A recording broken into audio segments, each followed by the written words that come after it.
Hey, what's going on YouTube? So, I just want to come to y'all and talk about this urban space that I have here in front of my house. Um, it is spring 2021 and things are looking good.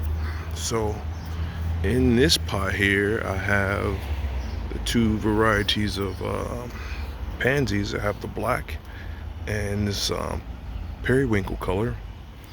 And I planted a coleus not too long ago, and I have an azalea back here, and then I think, oh yeah, it is some sedum in the back there. So this is my first time actually like doing a pot with a perennial and some annuals in there.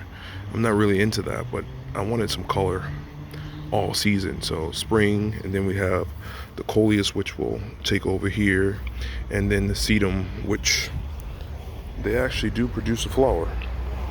I have these three little flat pots here, which are zip tied to the fence here. Just adds a little bit of whimsicalness to the front. I have this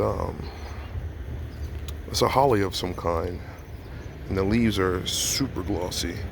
They almost look plasticky, and it really likes a good cutback. So I'll cut it back in the fall, and then it puts out all this new growth, which is soft and nice.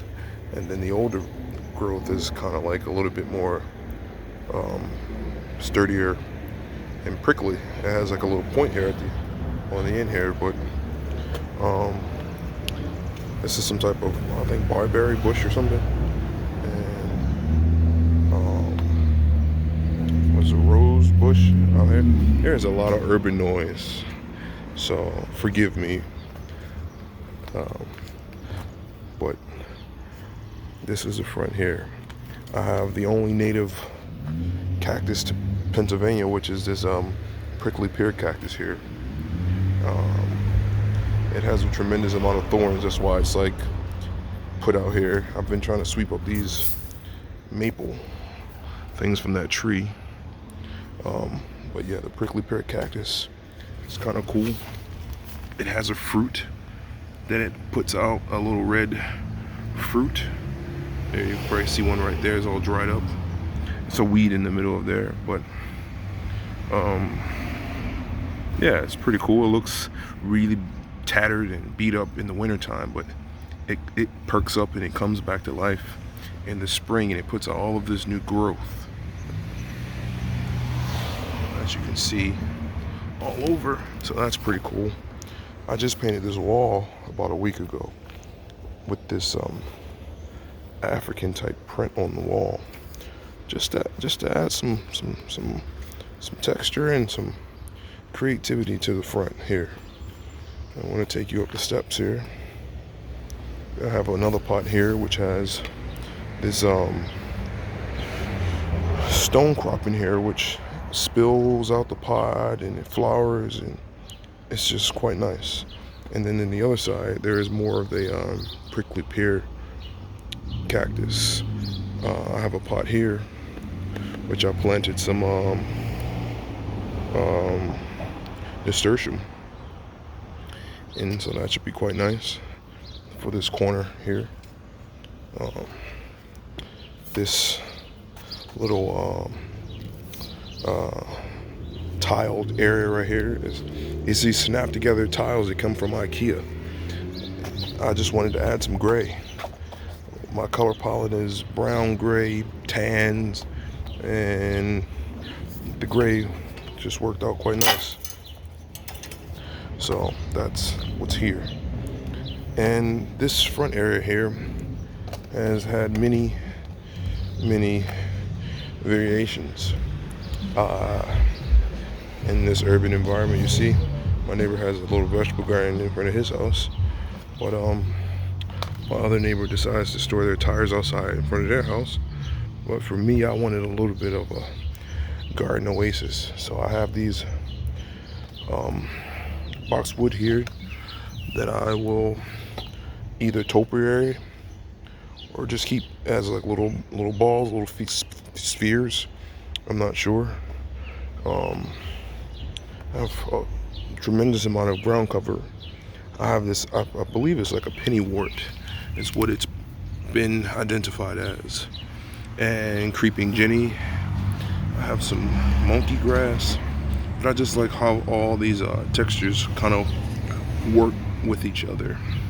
I have a few clumps of coneflower which came back. I planted those last year, so those should be quite nice with this show of summer color. I have the phlox, which should be on its way out. Behind that there's a purple sand cherry. There's another pot back there with a bonsai pine tree that I've had for almost 10 years, and a nasturtium. And I'll show you up close. Nasturtium, which is looking quite nice, planted from seed. Coleus, and then, like I said, this is my little pine tree that I've had for many years.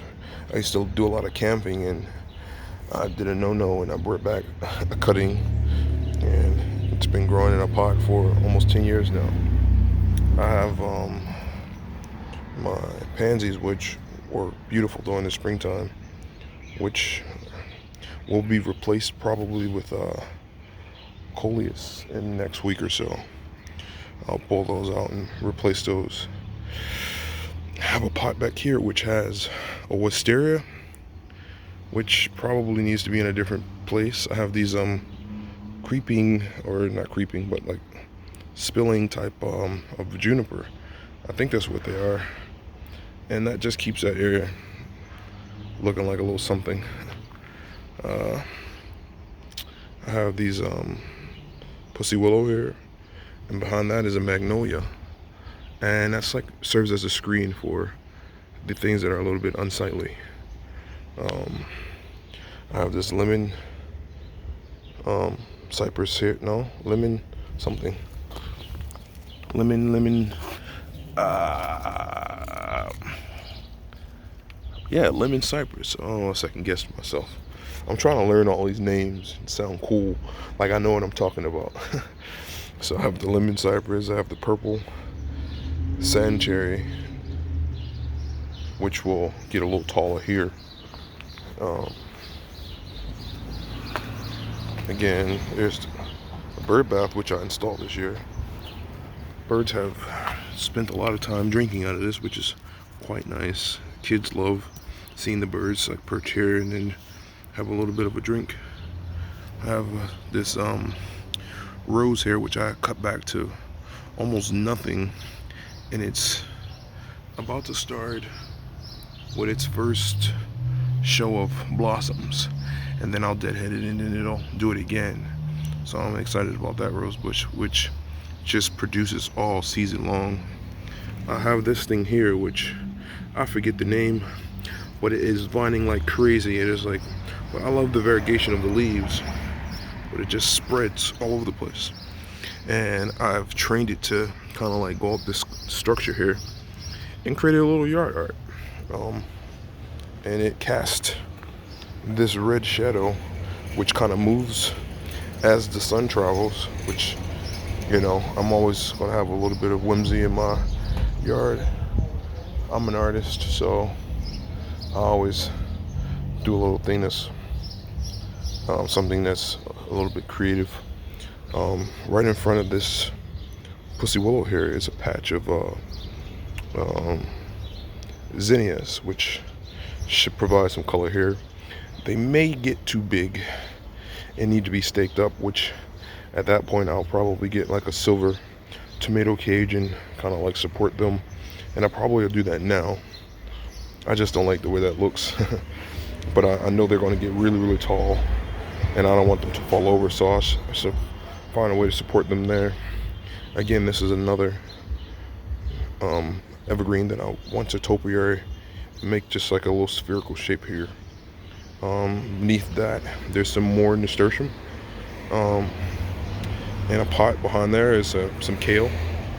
I planted from seed. This is a dinosaur kale. Um, I'll eventually eat that and enjoy that. And I wanted to grow it and save some seeds. I wanted to go to seed so I can get some seeds from that. I have some bird of paradise, which is putting out new leaves, so I'm excited. I brought it in outside from being inside, and it went through a little bit of a shock, as you can see, but it should be fine. So I'm looking forward to that. This is my magnolia, which I love. It just provides, as I'm sure you know, those purple magnolia blossoms. There's a rose bush here, which has these huge orange blossoms, blooms, which are very fragrant, and so I'm looking forward to that. There's a wonderful hosta behind there. I love the texture of that. That actually was original to the house. I don't remember planting that, but this is a arborvitae, which turns like a really rusty color in the wintertime, and it's just starting to green back up.